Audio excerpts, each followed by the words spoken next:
Hello everyone, welcome back to our channel. In this video, I will guide you through how to set an invisible username on Discord. To do so, first of all, open any browser on your device and on the searching bar, search for Discord.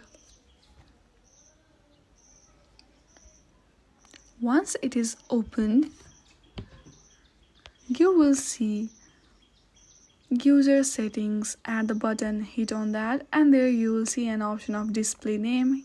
Click on the edit. If you do not write anything on the display name, then it will automatically set your default username.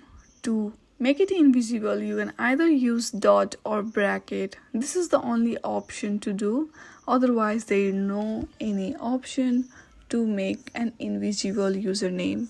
I hope you like this video. If you like this video, then please do not forget to like and subscribe to our channel. Thank you for watching.